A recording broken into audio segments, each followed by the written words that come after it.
That's in Fresno, California, right in the middle of the state. I've been in private practice since 1982. And I also have had a contract currently with the Long Branch schools for the past 20 years. I clinically supervise the counselors there in the junior high and the high school. Every week we review the high-risk cases that we have at the school, and I make my recommendations. Good, thank you. Bill, how long have you been a psychoanalyst? Are you in private practice or do you work in a group practice?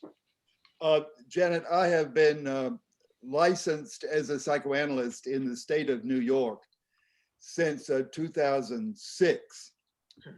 And for a long time, New Jersey offered psychoanalysts no credentialing at all. And about 5 years ago, they began to certify psychoanalysts. And so I have been certified. It's never clear to me what's the difference between licensing and certification. I think probably insurance companies pay attention to that. But in any case, I've been legitimate as an analyst in both New York and New Jersey since 2006. Okay. You had told me you have some plans to relocate. Would you expand upon that a little bit? Well, we're going to sell the house we've lived in for 25 years. In fact, we're in the process of selling it now, and we have bought a house, or we are buying, in Charlotte, North Carolina. Okay. That move has nothing to do with either my connections with the church in Long Branch or with my patients, although with the new reality of telehealth, it's the limits of state boundaries and so forth. We don't know how that applies yet, so we're working that out. Right. So I'm moving for financial reasons and I'm moving for family reasons. Well, I hope you have a very successful and easy move. Sorry you won't be in the area, but I'm sure your practice will continue. Last question before I move on to Cy. Where did you earn your graduate degrees? Well, I have a D.Min from an institution called the Graduate Theological Foundation. Okay. And I did that in pastoral counseling. Okay. And I've had that for a number of years. I did the coursework for that at the University of Leuven in Belgium. And the degree was granted in a place not far from Notre Dame in Indiana. Okay. As for the analytic work, I did the psychoanalytic work at Blanton Peel in New York. Peel of infamy, positive power of positive thinking, Norman Peel. That Peel, okay. That Peel, and a colleague of his who was actually a psychiatrist. And so my work is from Blanton Peel, and I have a PsyD. Okay, thank you. Okay, the next, yes. Excuse me, Janet, Maureen is screen sharing. I just want to ask her to turn that off. I think she must have put it on by accident. Probably. Okay, here we are. The next questions are of Cy Stanway. When were you ordained? Where did you receive your degree or degrees? And how long have you served your present congregation? So I was ordained at the Hebrew Union College Jewish Institute of Religion in Cincinnati.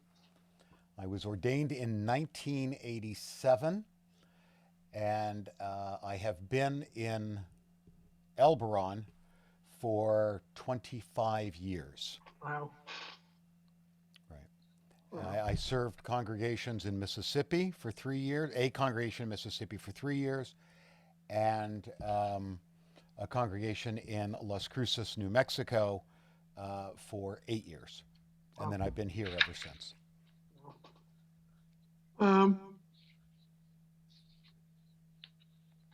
Matthew, same questions for you. Okay, so I'm I'm sorry to say that I was frozen again. I just managed to sign back in. So I will be happy to repeat them then. thank you. When were you ordained? Where did you receive your graduate degree? And how long have you served your present congregation?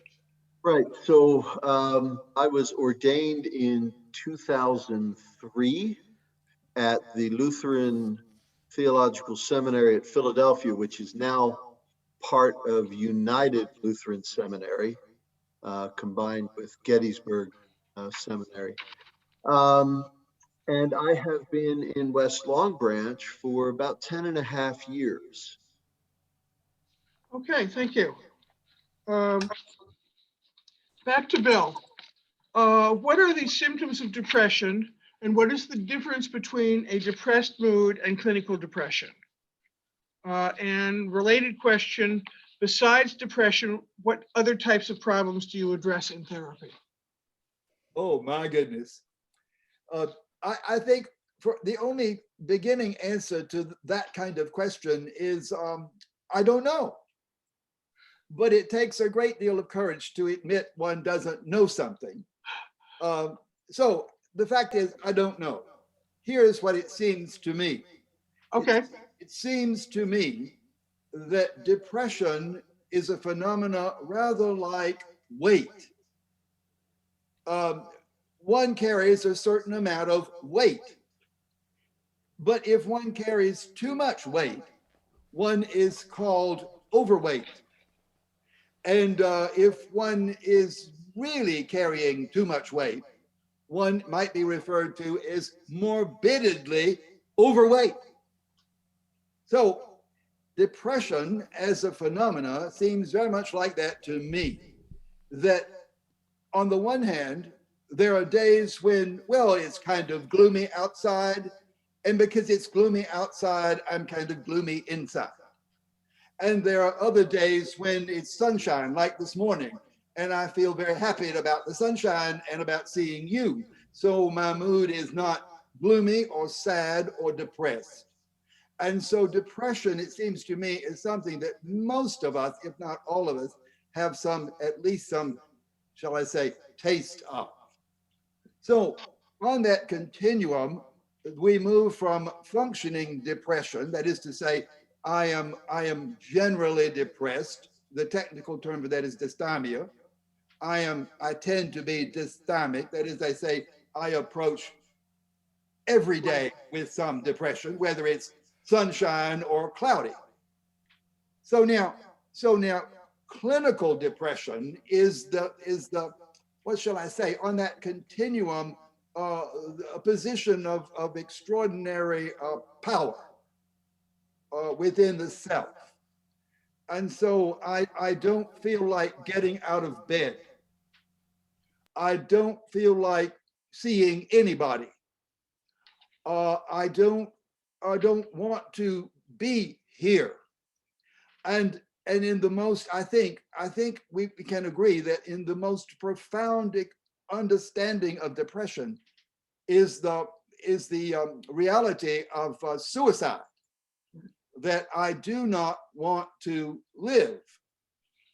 And so it is, that's probably more than you wanted to know about depression from my point of view. Now that's just my point of view, Janet, that there are many other ways of looking at depression. That just happens to be mine.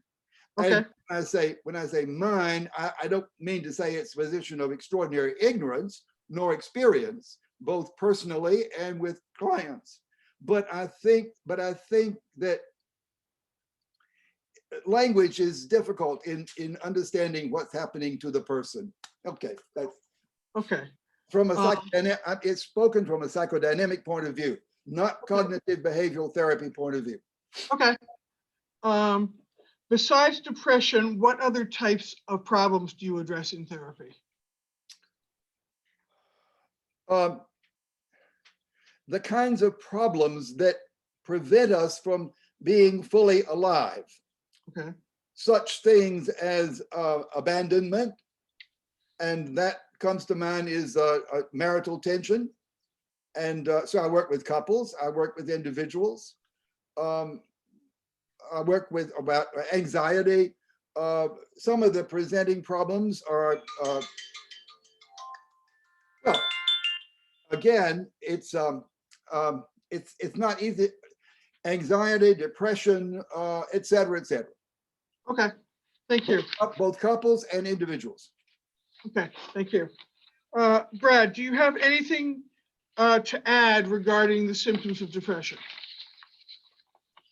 Or a different perspective, whatever you want to comment about that. Let me call you. Brad is muted. Oh, okay, please unmute yourself. Sorry. Okay, besides what was already mentioned, I would like to add causes of depression, which can be biological / genetic or situational. Okay, in situational, the person could be become depressed because of a loss of a loved one, loss of a job, loss with that a loss of income. The COVID epidemic can be a cause of depression, certainly, as we've seen. Genetically, depression can be biologically passed from family to family in generations of the same family. You've heard of bipolar disorder. Dysphoria was mentioned. These are major depressions which can be passed from mother to daughter, mother to son, father to daughter. It goes over generations. Okay, thank you. Besides depression, what other types of problems do you address in therapy? I'm a family practice. There's some parents that'll bring an identified child in as a problem, and that therapy quite usually winds up when it's a younger child working with the parents as well. It could be a divorce situation, which commonly affects the kids. More commonly, when I see teenagers, they're more or less having more individual problems. So there'll be a combination of therapy for the parents with the child, and a lot of individual sessions for that teenager as well. Okay, thank you. Matthew, what, okay, if anybody besides me and Matthew is unmuted, please mute yourself. What percentage of your time is spent doing spiritual counseling? And what types of problems do you address in counseling? Right. Not much time, honestly. So I, it's very hard to put a time on it. It's again situational, as Brad was saying. I find that's. But also, I really appreciated what Bill said about, everyone carrying a certain amount of depression or anxiety or what have you on a daily basis. So, there are interactions that are informal that involve some level of pastoral care, pastoral counseling, but they're not, let's sit down for 45 or 50 minutes in the office and dig deep in something, right? It may be a phone call. Pastor, I need prayer about X, Y, and Z, which usually means also I want to talk to you about, and get your opinion on and things like that. So it's, in my pastoral ministry, I've found that it's fairly rare to have, the regular intentional counseling going on. It's much more relational pastoral care. You're muted, Janet. Sorry, thank you. Let's see. Brad, there are a number of different philosophies or schools of thought in psychology. Which of them form the basis of the therapy you offer as a licensed clinical social worker? Describe the strengths of the approaches you use. Well, I'd say the strength of my, what I call, and it's very common, eclectic approach. I don't have any one set method. I help people relax when they first meet me. Their experience with me and their first time here, sitting on my 10-foot couch, 10 feet away from me, with no masks, is that we're gonna sit here and have a conversation about what their main problem is. Usually somebody comes in with one main problem or two, and we'll focus on that for the first session. I'm not going to sit here and do a whole family history and such. I want to look at what they're looking at first, and it's usually a comfortable conversation, and we'll make plans on working with that problem. And my approach is to get to know that person and help them get to know themselves better. And if they come in therapy long enough with me, we'll connect their past with their present and talk about their future if that's what they want to change. Okay. You said you do a lot of family therapy. What percentage of your practice is individual therapy and what part is family therapy, would you guess? I'd say it's probably 40% family, 60% individual. Okay. Okay. Have you seen an increase in the number of people seeking therapy with you since the COVID-19 pandemic began? If so, how large an increase have you seen?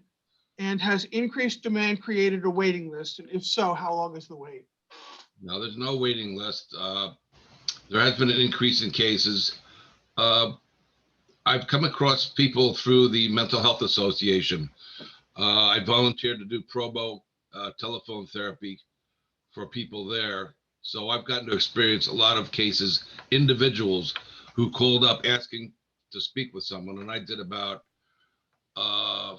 15 individuals, totaling about 30 hours of therapy at no charge when they called the Mental Health Association. There is definitely an increase in depression and isolation out there because of the COVID virus. And people need to reach out and get some help. Thank you.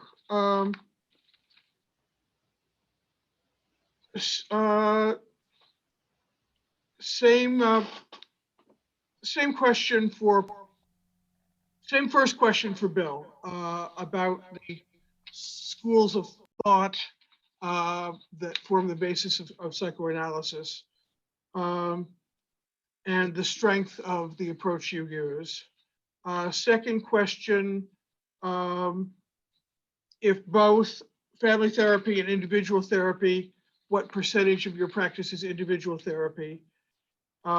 In your opinion, is this ratio typical of a psychiatric practice? Go ahead, Bill. Well, first of all, I think that I alluded to the fact that my training is of a particular kind. And that is to say that it's what's called psychodynamic training. And it is rooted, as in indeed perhaps a lot of thinking about the mind or the soul is rooted in the thought of Freud and Jung. And so to answer your question about where does most of my influence come from, I would say that it's from object relations theory, which was a sort of a grandchild of Freud and Jung as it developed in London and in England.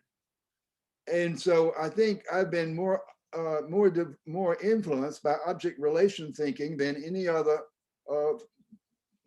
psychological philosophy, if that's a term. And the reason for that, and I certainly appreciate what Brad said, is you see, in psychodynamic thinking, it is whether we engage or not. And in the engagement, it has to be an engagement that's safe. And so we offer things like not only confidentiality, but anonymity. I in former times, I worked at home. And so it's for a psychodynamically trained person, it is the engagement it is the engagement and the character of the engagement. How is the client held? So that in that safe place between the two people, or the person or the therapist and the family, there can be a possibility for influence. Frequently in the analytic literature, you hear very powerful people say they've been taught everything they know from their patients. Well, there's a truth in that because it's in the dynamic between the two people. Now, I'm sort of lost in my answer, but I hope that's relevant to what people are thinking about this, because it is a matter of me and you. Let me illustrate it quickly. When I was working in my family room, I had a big sign on the deck that only I could see. Patients couldn't see the sign. It was an invisible sign, and it said, "Did you meet?" Because you can be with someone for hours, maybe even a lifetime, and never meet. So the first question I think for me is, do I want to meet with the person or do I want to meet with the family? So there's a kind of intentionality that at that level, it seems to me. And then in that transference, the technical term is transference between me and the other, is where change is possible. Possible because of influence and sometimes intervention. And more rarely, in my view, but more rarely, the patient and the therapist can achieve a kind of mutual, and here's a big word, Janet, understanding. So that's the influence that I have received in my training. That's how I like to live into it. That's what I believe. And in my preparation for this, I realized that I should confess, I'm also a licensed spiritual director. So there. Do you offer primarily family therapy or primarily individual therapy? And what is the mix? And is your mix typical of psychoanalysts? I have no way of knowing whether my mix is typical. I only know my own practice. No idea. Okay. I have both families and couples and individuals. Another way of distinguishing that is that I charge more for couples and families than I do individuals because it's harder work. It's easier to hold one person than a family. I mean, I admire Brad for working with families. I've tried it, and it's just too much. My own family is enough to hold, let alone trying to hold another family. Come on, you got to be kidding. So yours is mostly individual. Yes. Yes. Okay. Have you seen an increase in the number of people seeking therapy with you since the COVID-19 pandemic began? I'm not sure. It's funny. I advertise in Psychology Today, and most of my clients or patients come to me from Psychology Today, which is remarkable, I think. And I have a website, and I've not seen a dramatic increase because I had a full practice. I don't know how other people are, but there comes a point. How many can you hold? Right. Okay. Thank you. Back to Psy. A lot of people don't know what spiritual counseling is. Tell us what spiritual counseling is and the role it plays in your religious tradition. So that's a big question. So let me try to give an answer on one foot. But before I do that, I want to preface this by saying that it sounds like I'm back in psychology class, back in college, where I earned a degree in Freudian psychology and small group psychology and all that. And what Brad, I'm not sure if it was Brad or Bill who said it, but most of the things we learned from immersing ourselves and not the didactic stuff in school. So I'm prefacing this by introducing you to Father Jerry Nicholas. And who is he? He is, or was, I'm not sure if he still is. He was the head of chaplaincy at Good Samaritan Hospital in Cincinnati I was working on my thesis, and one of the things that I did that I wanted to do that summer was to really improve the skills that I had, or that I felt I didn't have. And those were the pastoral skills. How do you walk into any situation? I was very fortunate to take a unit of CPE, Clinical Pastoral Education. One unit, 400 hours, 10 hours a day for 10 weeks, all through the summer. I walked out of there and I was a changed person. Why was I a changed person? Because Father Nicholas was one of the best rabbis I ever knew. And he said, he gave me a lesson. Yeah, he gave us all. There were 6 of us, but it's a lesson I absorbed very deeply. He said, every moment is a moment of connection, which goes to what Bill has said. Every moment is a moment of connection. And he said, you know, when the nurse says something to you, that's a moment of connection. When the doctor says something to you, that is as well. When a patient says something to you, all the more so. And I've tried to connect with people on that level. And it is not easy all the time, because I am not a saint, and either are many other people. But we try very, very hard. I try very, very hard to meet people where they are. And Bill used the term transference and countertransference and all that. And that's a form of being empathic and to trying to understand where somebody is. And the greatest gift that I ever acquired was that statement by Father Nicholas, who said, every moment is a moment of meeting. So to answer your question much more directly without the preface, spiritual counseling is 100% of what I do 100% of the time.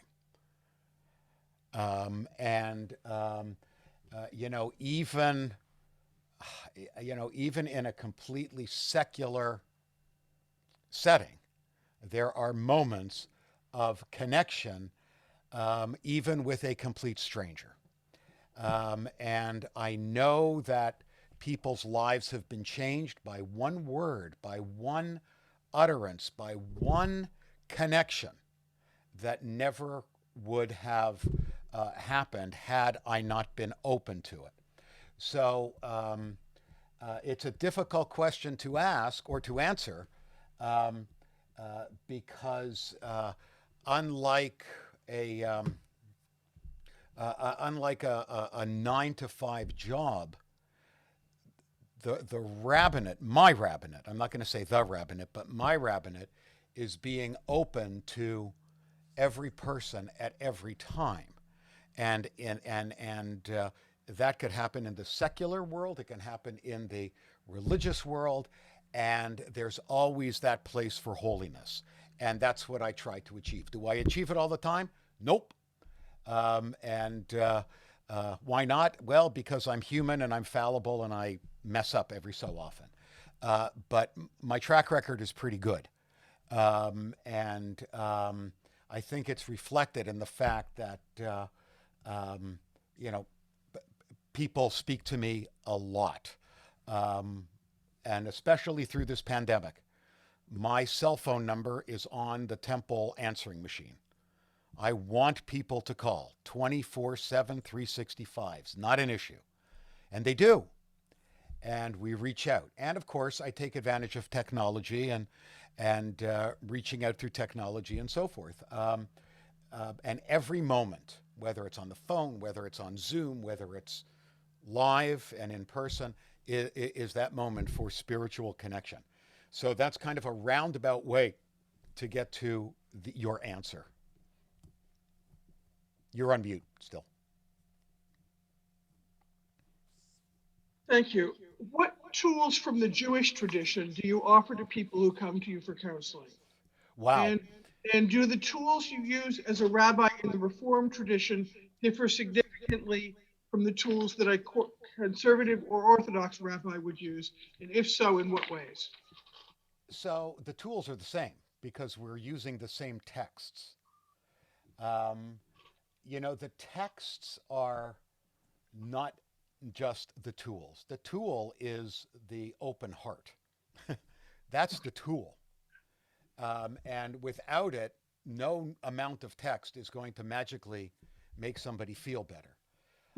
I will use text, I will use midrash, I will use homiletics, any number of, fancy rabbinic terms.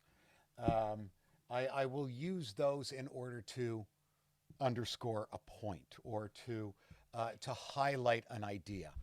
One of the great repositories of interconnectedness are writers like Martin Buber and the early Hasidic tradition.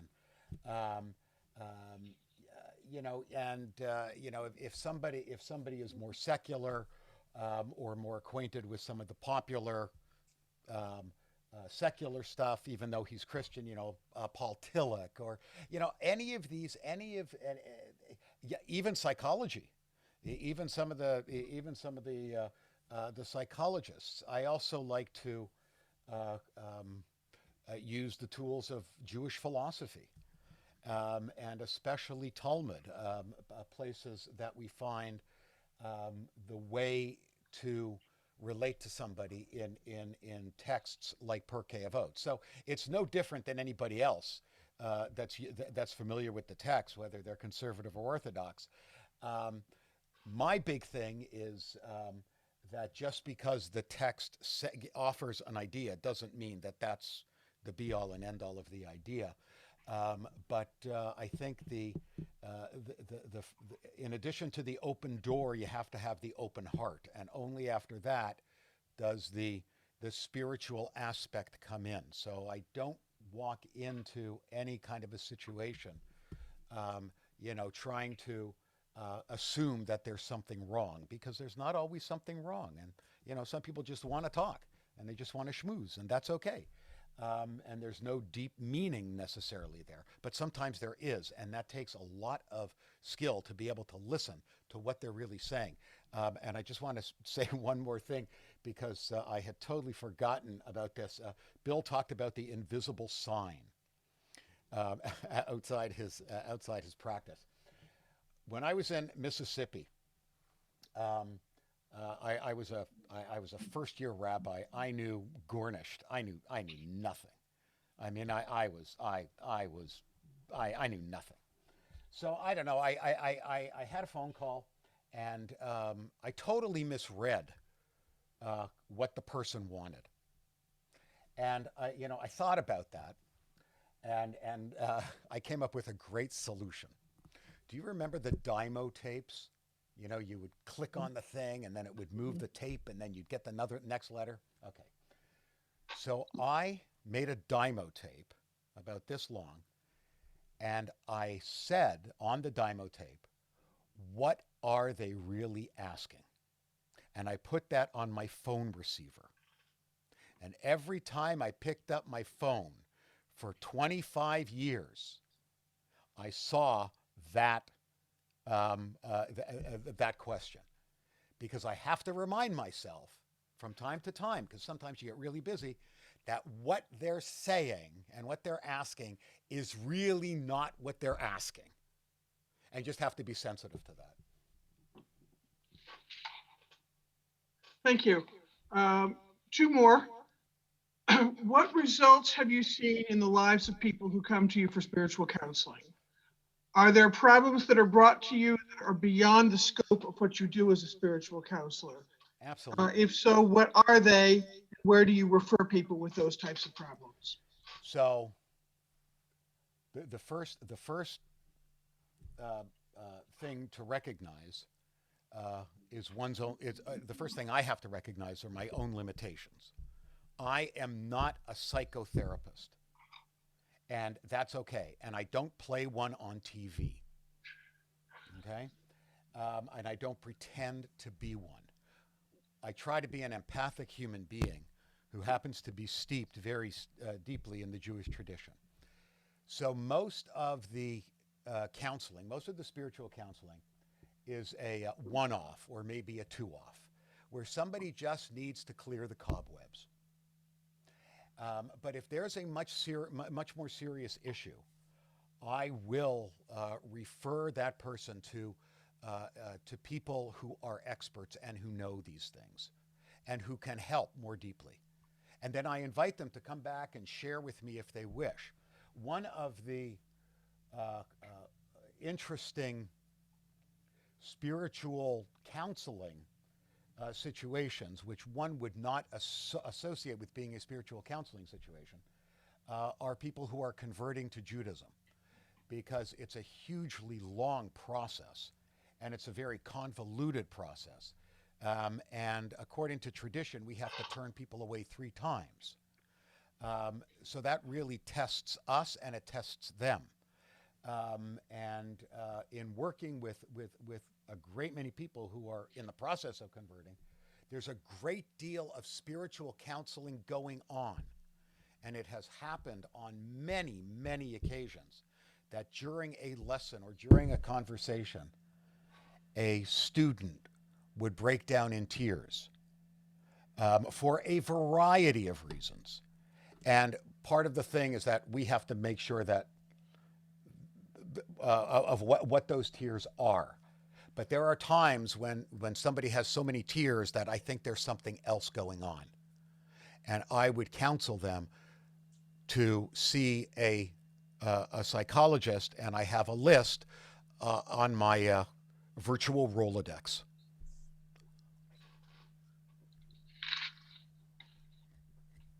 Have you seen an increase in the number of people seeking spiritual counseling since the COVID-19 pandemic began? If so, how large an increase have you seen? Has increased demand caused you to postpone beginning counseling with someone, or caused you to refer someone to another spiritual counselor or therapist? So the answer to that is an indirect yes. There's been a great increase. Why? Because people crave community. And one of the things that this pandemic has done, especially in the religious world, but also in the secular world, is to suddenly negate community. And we've had to create communities that never existed before. Who ever heard of a Zoom community? My Catholic friends had a whole problem with how do you administer Mass on Zoom. Well, they came up with an answer. But we have our own problems. How do you create a minion? How do you have a prayer service on Zoom? So, I mean, these are real issues. So what I have seen is that people gravitated towards the only thing they could gravitate to, and that was Zoom. And so service attendance has increased, but more importantly, class attendance has increased because people want to learn. And so I get people who are doing text study that have never done text study. And not only that, but now they're demanding text study. They're saying, okay, we want to do for instance, a book report, not a book report, like a book review. So we went through this, not a book review, a movie review. In this case, we went through the series Unorthodox, which was fascinating. And we had a big 3-day seminar on the dynamics of what's going on. But it came because I sensed that the people were so hungry for connection and Jewish connection that we created something ex nihilo. We created something out of nothing, and we're still continuing to do that. So the answer is yes, but not in a formal fashion, although I've done a little bit of that as well. Okay, thank you. Mm-hmm. Matthew, how does spiritual counseling in the Christian tradition differ from what the rabbi said, or does it? I mean, in essence, probably not. If the essence is, the being an empathic human, finding connection, understanding every interaction as a moment of connection, in that sense, no. There is another layer from our perspective, and it's the word incarnation. We believe in one God in three persons. Mathematically makes no sense, but is what we confess to be true and understand to be revealed. And the second person of that triune Godhead is God who comes in flesh in the person of Jesus. And so we understand our work in pastoral ministry and just in the existence of the church to be a continuation of that incarnational experience, so that when people encounter us or when we encounter other people, we're actually encountering the God in whose image and likeness that person is created. And so that's, the incarnational piece is just another layer that I would put over top of what Rabbi Sai was saying.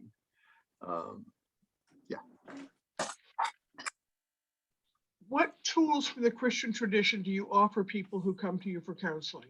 Are any of these specifically Lutheran? To your knowledge, are there significant differences between the Lutheran approach to spiritual counseling and the approach of other Christian traditions? And if so, what are the differences? Yeah, that was a lot of questions. Yes, it was. Yeah, there are specific tools. Of course, we start again where Rabbi Sai started, with the texts, the scriptural texts, and then there are other texts for us, just as with his tradition. He's talking about Midrash and other things, right? So we have other sources as well. As a Lutheran Christian, we have the writings of Martin Luther and his cohort and other reformers, Philip Melanchthon and folks like that, that inform our understanding of how the text applies to our lives and our situations. We have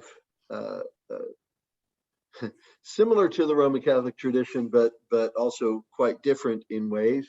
And I think similar to the Anglican or Episcopal tradition as well. We have a right for individual confession and forgiveness, or confession and absolution, but one that has really just been passed down from Martin Luther and differs in some ways from the Roman Catholic tradition of confession and forgiveness. But really, in terms of spiritual counseling, in terms of kind of a formal sit down and dialogue, that's where that service would come into play, because someone would come, I'm thinking of a couple, just one situation, in a not in this area, in my first call, who the husband had gotten involved in an ethnic mafia situation, essentially, and through this very convoluted situation had started giving his wife to other men and all kinds of stuff. And she came to me. She and her daughter had joined the church. He had not. He was in an ethnic specific church, much as this mob was ethnic specific. And she was, I don't know how to get out of this. I don't, people die trying to get out of this. And what are we supposed to do? And, it got to a point over a period of time where the husband agreed to come in and sit as well. And that resource of the confession and forgiveness, after the dialogue, I offered him, would you like to do this particular spiritual rite, this service, this prayer, and he wanted to, and it didn't, it didn't heal the marriage, that's for sure, but it gave her more than him, I think, another kind of leg to stand on, or another perspective to bring to bear in her own discernment of whether or not she could stay in this relationship and so forth. That's a radical example. But there are others, far less radical, of people who just feel like they've really struggled or made mistakes, things that they're dreadfully sorry about, and having a tool like that, again, to stand alongside of the scriptures and so forth, to have a tool like that to offer to people is helpful and comforting to them. What results have you seen in the lives of people who come to you for spiritual counseling? Are there problems that are brought to you that are beyond the scope of what you do as a spiritual counselor? What are they, and where do you refer people with those types of problems? Right. So what are they? They're myriad. Every person and every life is different. So, I don't even know how to begin to answer that question, unless somebody else has, been involved with an ethnic mob situation. I mean that. I think that example might be unique to this group. I can't speak for the other three panelists, but perhaps. Run the gamut, in other words, right? I mean, you just never know what's going to come up in an interaction. And, obviously, some of it is quite shocking and some of it is quite mundane, just the everyday stuff, most of it, just the everyday stuff that people deal with in life, a loved one who's sick, a parent who's died, a child who's, life is going off the rail and the parent doesn't know what to do. I mean, it's just across the board. And if the person seems, comforted and satisfied by the interaction that we're able to have together, in dialogue and prayer and so forth, then great. If not, and I'll ask, I'll say, has this been helpful, or do you think you need more? And then if they need more, or if I just sense innately that this is beyond me, with my however many credits in my undergrad in psych, this is beyond me, I'll then I have members of the congregation who are, well, some retired now, in therapy, or are counselors and licensed and credentialed and such. And, I'll ask them, hey, can you take this person, or can you recommend somewhere where I might direct them? And so I've got a list of resources. I feel like there was the first question that I didn't get to on your list. Just other than the example you gave, can you give of the couple who were involved with some sort of mob? Can you think of can you generalize about the kinds of things that you see in terms of results of in their people's lives? Yeah, or should I we guess just I take did that one example? Yeah, I kind of did that. It's myriad. It's situational. Every person who comes in the door has their own thing. There's a young woman who's had a falling out with a cousin, or there's a person, like I said, people who are mourning the death of loved ones. Certainly plenty of that in this past year, and situations that they just run the gamut of human experience like anybody else would, right? Have you seen an increase in the number of people seeking spiritual counseling with you since the pandemic began? Yeah, that's an interesting question, because I kind of went at it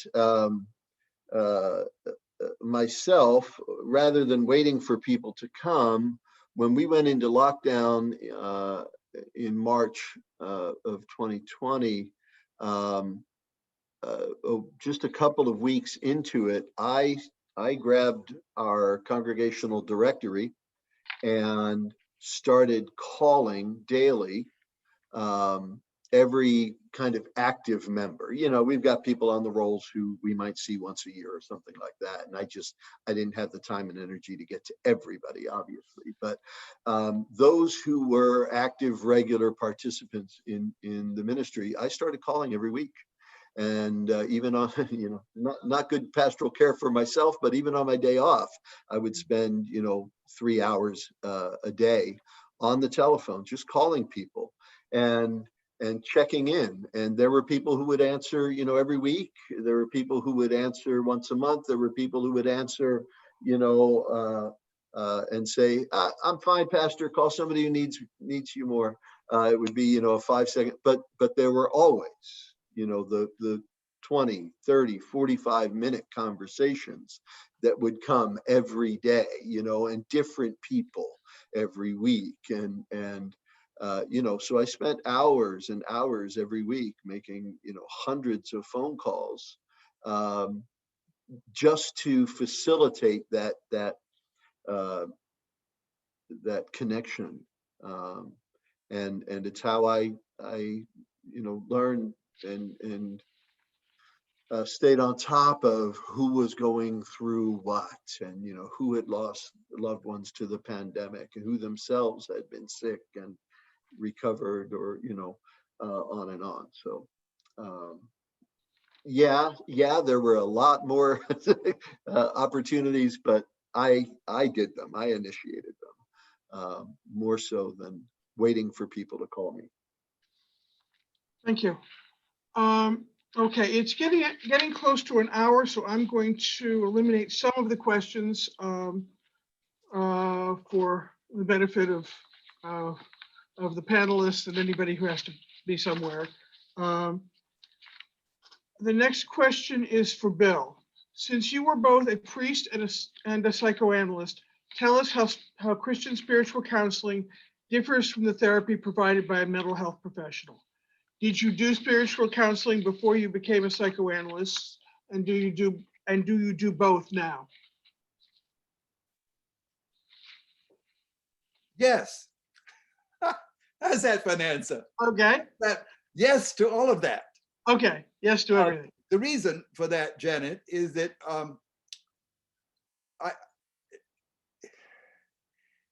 Carl Jung is remembered to have said something like this: invited or not, God is always present. And I have that on a brass plaque on the coffee table where I work. You see, the presence of God in a conversation doesn't depend on me. It doesn't depend on you either. And that is a very good thing to remember in order to preserve one's humility when one begins to talk about the Almighty. Okay, so I do not speak in theological language with a client who doesn't speak that. Why would I do that? It would be like, I just wouldn't do that. But if the client speaks that language and I know the language, why would I not use the language? And so I think what I'm suggesting is that phenomenologically, really, it's the same thing. And whatever it is, be it also mysterious, it's between the two. Now, today we've had references to the text from the Rabbi and importance of text. And then from the Lutheran pastor, we've heard about some Christian ideas about counseling, and also very sound. Now, I've been an Episcopal priest more than 50 years, so I can really tell you what I think and not get in any trouble. I have come to think of God as the other, capital O. Now, the reason I have come to think of God that way is mostly because of you. You see, you are an O with a small o. I experience you as powerful, as feminine, and sometimes masculine. I experience you as white and sometimes not white. I experience you in the mystery that I call Janet. Do you see? I think that we need to approach one another very much like the Rabbi says we approach the text, or let the text approach us. And so that requires a kind of openness, a kind of sincerity, a kind of intentionality. I have decided to be here and not somewhere else. I've decided to be with you. Now, it seems to me that Zoom is a real challenge, because we have to accept something like we accept when we go to the theater. We have to accept we have to have a willing suspension of disbelief. For 50 minutes now, Janet, I have imagined that you and I are in the same room, which is, of course, a lie. Is it a lie? Well, no, it's not a lie. How do we connect? We connect consciousness to consciousness. We connect unconscious to unconscious. Every last person in this room has had thoughts and feelings that nobody has the courage or the desire or even the what to say. And that's always the case. So human connection, genuine human connection, offers the possibility of influence. That's Okay.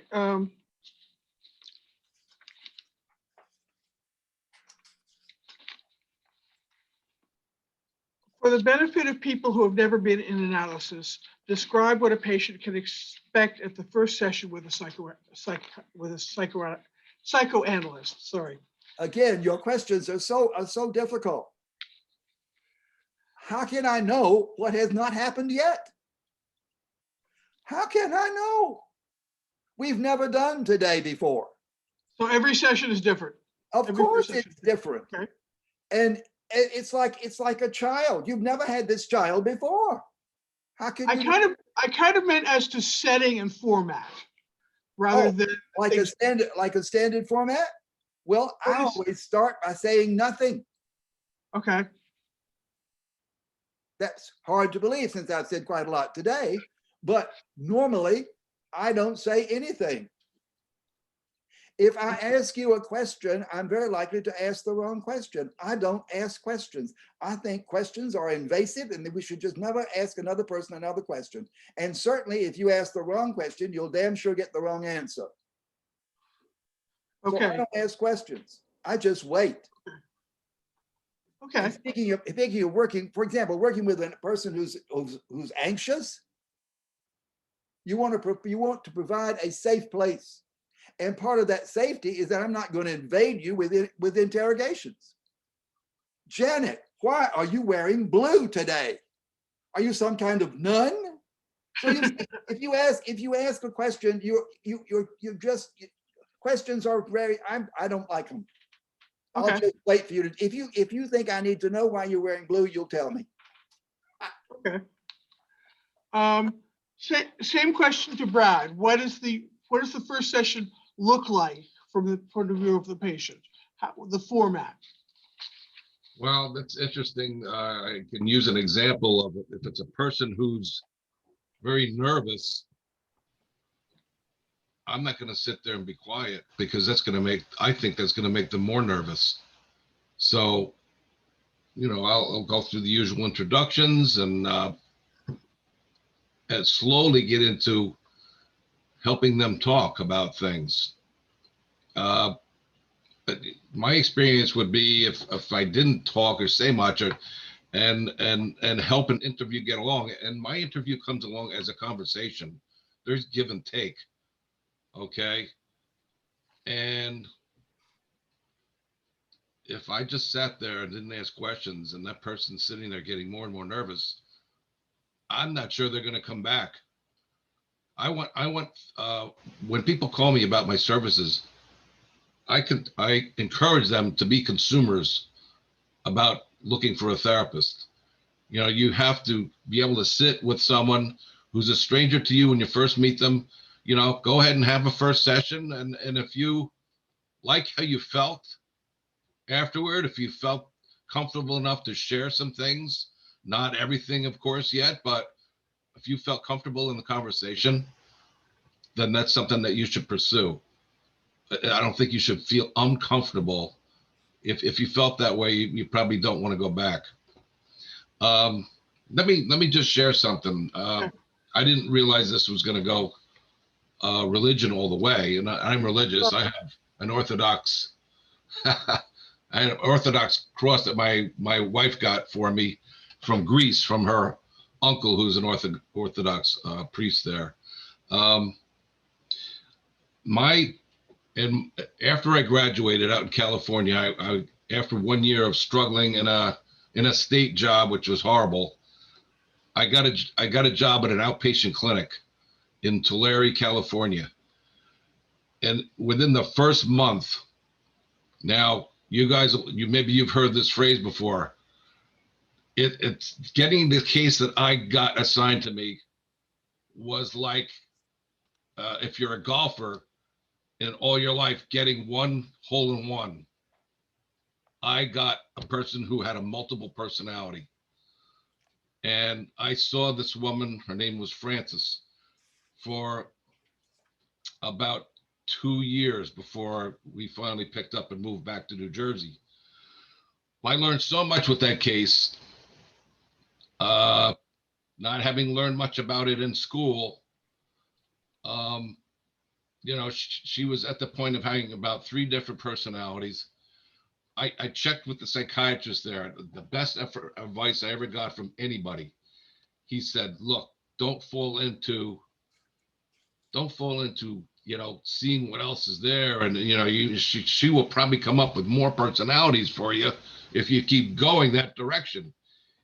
He said, treat her as if these other 2 or 3 people that she feels she has so far, that these are all part of her, that this is all part of her personality. It's all one. So we took that approach, and I saw her weekly for a long time, and I learned so much from it. She taught me a lot. And what we did back at this clinic back then is after you saw somebody, you dictated the session. You didn't handwrite your notes, you dictated. And they had a secretarial staff that actually typed all this. When I was done, there was about 225 full typewritten pages on this case. I wish today, and this was 40 years ago now, I wish today that I could read through that and see what I missed, because I was still a rookie back then. So here's a follow-up to that. About 4 years ago, I sent a letter out to California, to the town where at the time she lived, and never heard anything. But a year ago, 3 years after that, I picked up my phone and it said, hello, this is Frances. I couldn't believe it. We talked for an hour. So you guys know, she found religion, which helped her along the way. She was so thankful for what I had done for her that she's living with her adult daughter now, who's having some difficulties, and we set it up that I could talk to her for a couple sessions. She was so appreciative of what I had done with her. So she's found religion that's helped her. Now, what is the one, I'm blanking on it, the one where they come around to the houses? Which religion is that? We have that here in Long Branch. Either Primarily Mormon, Jehovah's Witnesses. Jehovah's Yeah. Witnesses, yes, she's with that group. And so that has lent her structure in her life. She has 3 adult kids, and she's led a productive life. And that's one of those where, you know, and you guys, hopefully you've experienced that as well. Somebody that you saw and helped years ago got in touch with you somehow and showed their appreciation, because there's not a lot of that, let's say, in this profession. You might see somebody a few times and suddenly There's no callback. They missed the last session. You don't always get to have closure for yourself. And that's a frustrating part of our field of business. Yeah, I imagine it is. Thank you, Brad. I have two questions each for Matthew and for Cy.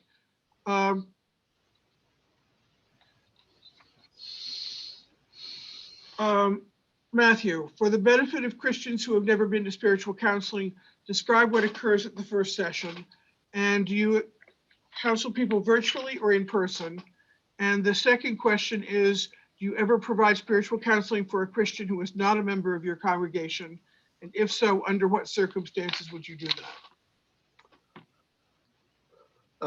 So similar to what Bill was sharing, I don't have a set procedure.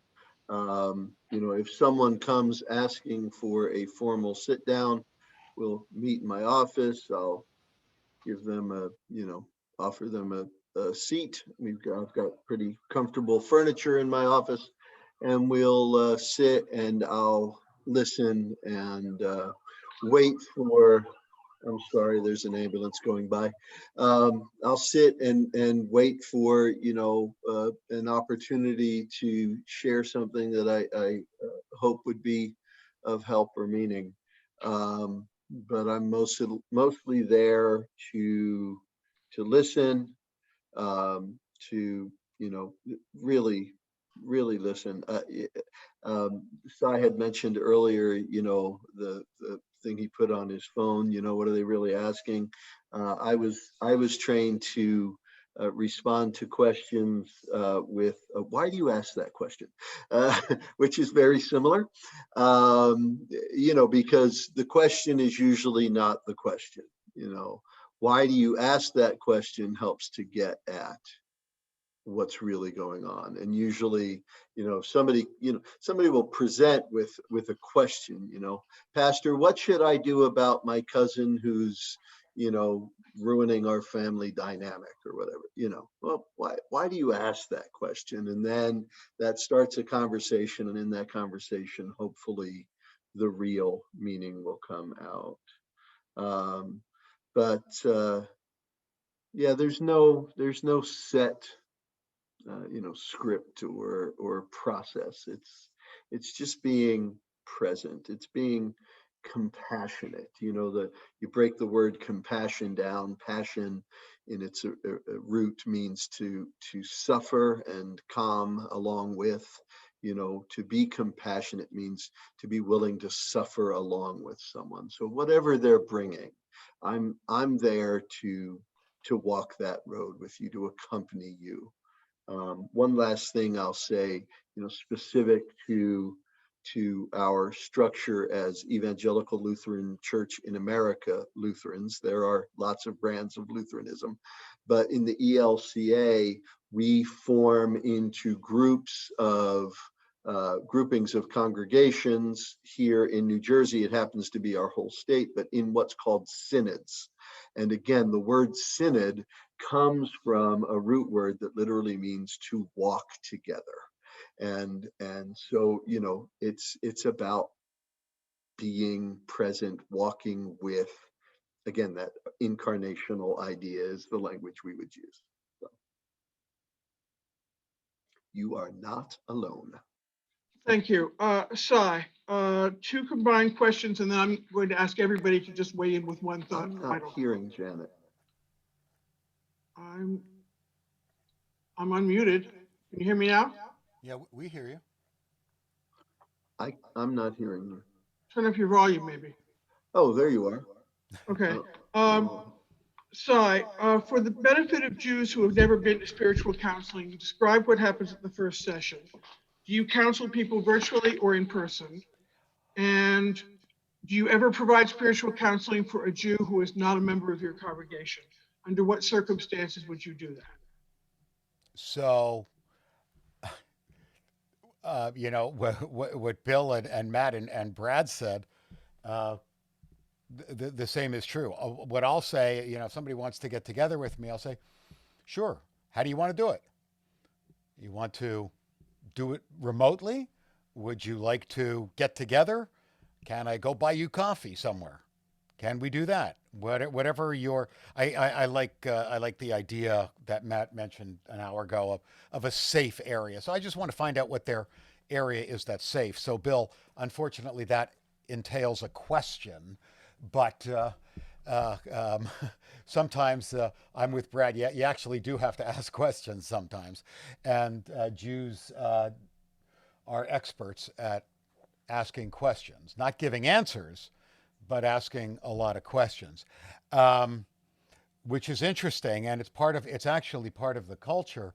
There's an old tradition that when a parent would drop a child off to school or send a kid off to school, many Americans say, don't forget to bring back your homework or make sure you learn something today.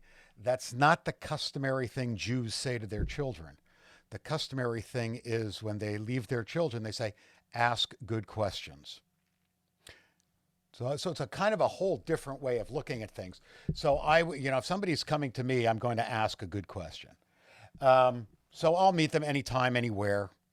When I was in New Mexico, I was called to the hospital at about 2:30 in the morning, and a man was wandering the desert in New Mexico. Not a good place to be at 2:30 in the morning, I assure you. And he needed to eat because he was hypoglycemic. His sugar had gone to about 45, but he wouldn't eat. And in New Mexico, you can't force somebody to eat.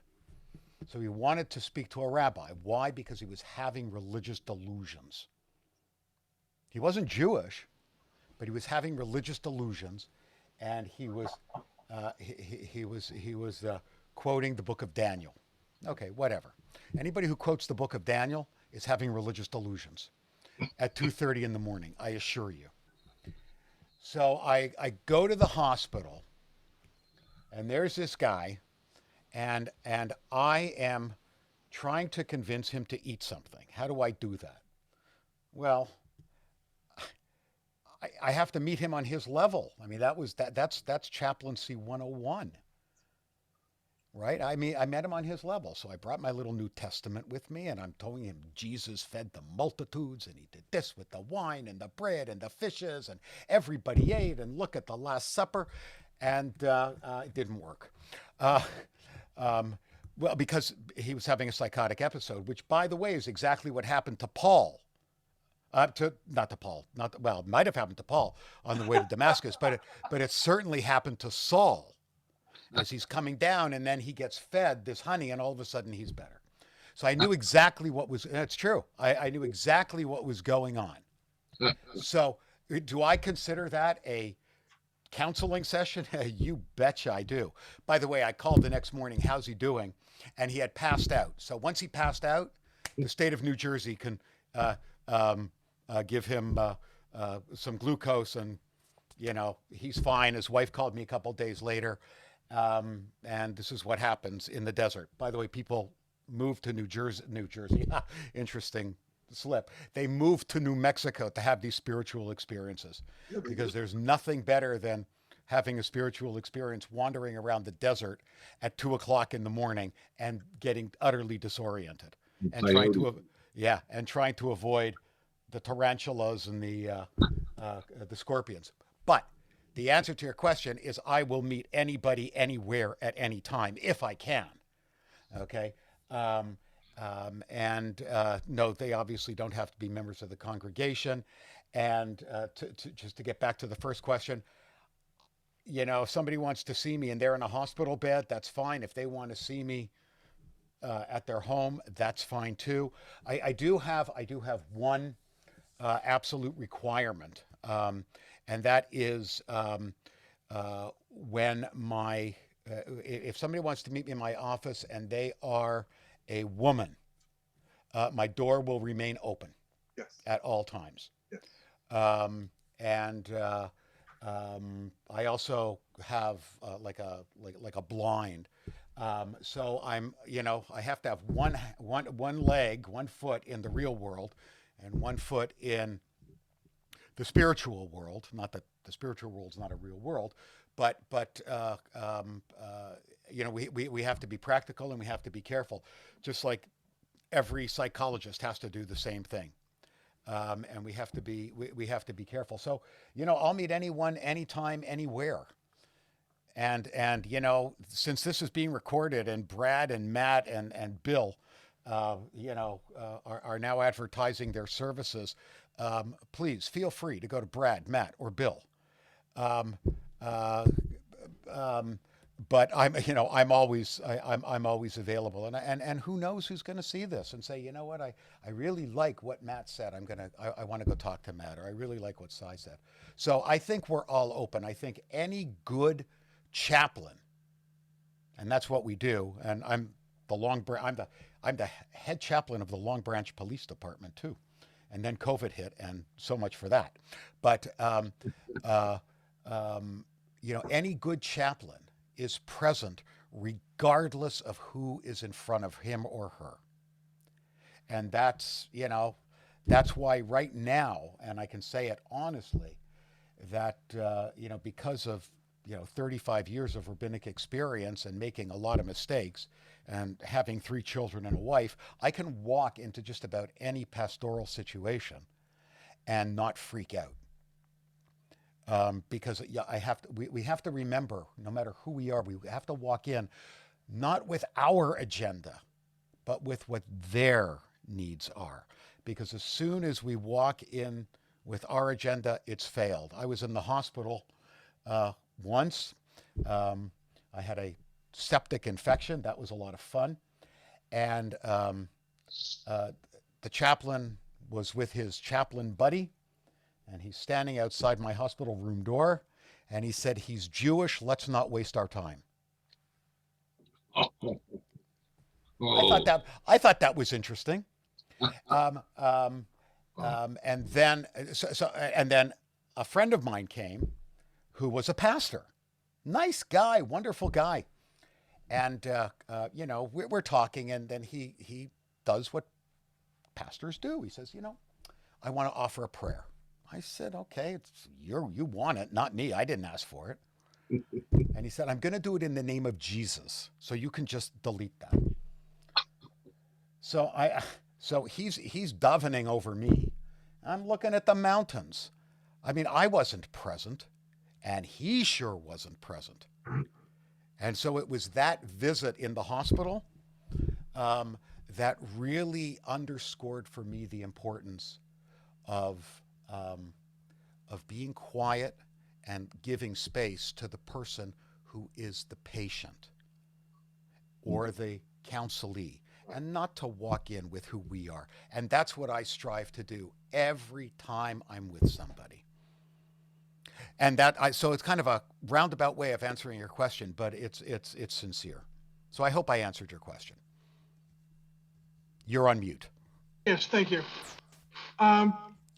Lisa, did you have one final question to ask everybody? Yes. Hi, everybody. Thank you. That was wonderful. And so many interesting things were said.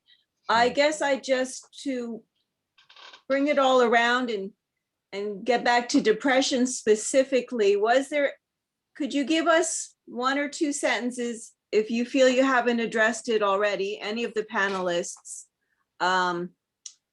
your secular or your spiritual approach, if someone comes to you with depression, like what would you say to sum up how you would address that with them, if you don't feel you've answered that already?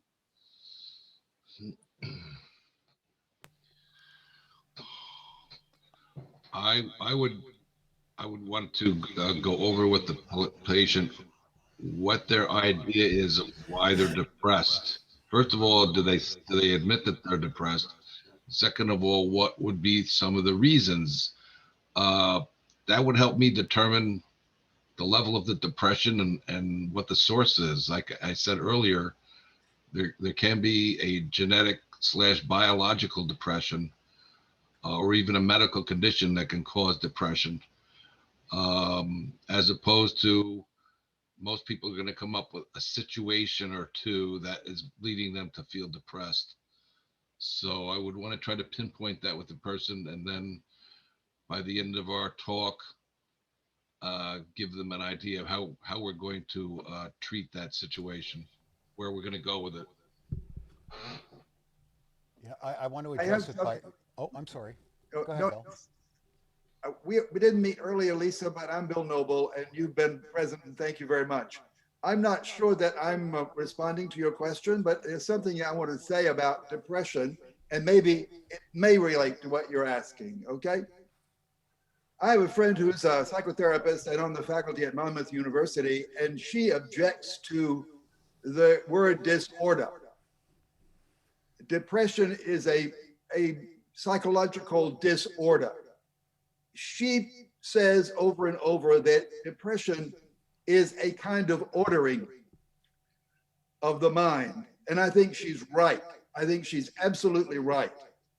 I think disorder implies something that's unfortunate, whereas it is an ordering of the mind. I say that in a kind of defensive way, quite frankly, because when I received my diagnosis of the most aggressive form of a prostate cancer that a guy can have, I had a Gleason 9 and was told by my urologist that I was too old to be operated on. And here I am 5 years later, cancer-free. But I had never before in my life ever been depressed. I took an absolute nosedive into myself. Now that depression was very disconcerting for everybody around me. My spouse, my children, friends, they had never seen me depressed. Well, damn it, I was depressed. And the worst night of my life is when they drugged me to that beer garden in Asbury Park. That's as near hell as I ever want to get. Now, what I'm arguing for is respect for the person who is depressed. I'm not saying it's I think we should have another look at depression. I'm arguing for that. And I would approach the person who I believe to be repressed with some wonderings, not questions, but wonderings. What has happened in your life that you're making this response? And generally, it is something really terrible. I have been abandoned. I have lost my job. It's something, as we used to say in the old days, something exogenous, something out there beyond myself, and not something endogenous like a genetic heritage, for example. And so I think, and I'm not sure I've answered your question, but I think that we are able to be depressed. I mean, that is to say, by now we would have given up like anxiety. Depression has a function. There are times when we cannot relate effectively to what is not ourselves. That's what I'm arguing for. And so the only good thing about that is that the only good thing about depression that I can find is that they come to an end. If you can live through it, and sometimes people can't, therefore suicide. But I mean, depression, I don't want to sound so simplistic, but depression does come to an end. It may be cloudy today, but it'll be fair tomorrow. Okay? I know that's simplistic, but perhaps. But in my view, depression is the mind not able to express itself effectively against something that has either happened or is about to happen. Okay? When you have cancer, how can you get mad with cancer?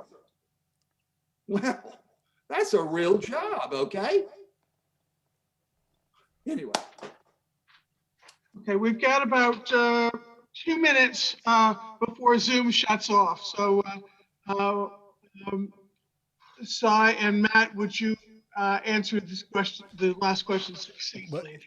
Yeah, I'll answer it really succinctly, but I also see that David Perez put up his hand. So do you want to take him before you take me?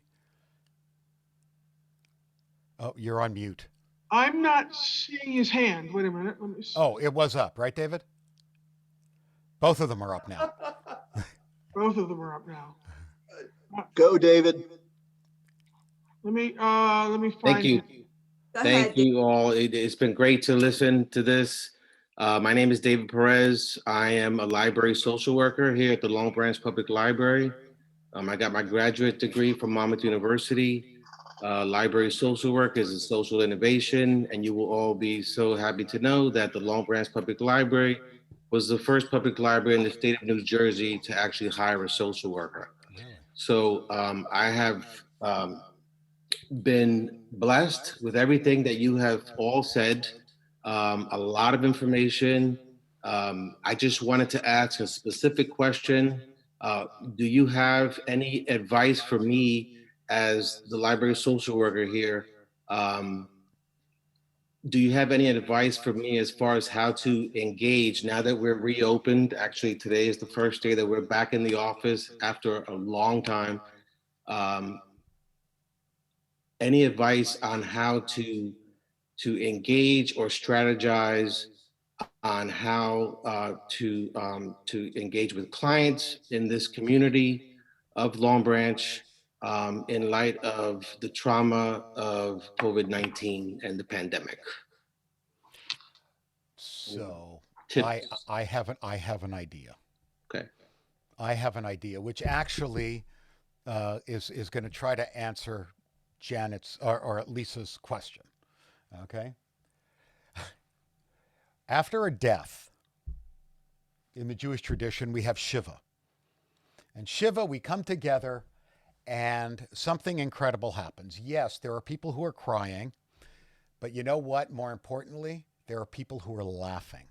And I'll tell you that at my mother's Shiva, and her death was devastating to me, but at my mother's Shiva, there was a point where we were laughing so hard at what my mother had done and the kind of things that she did.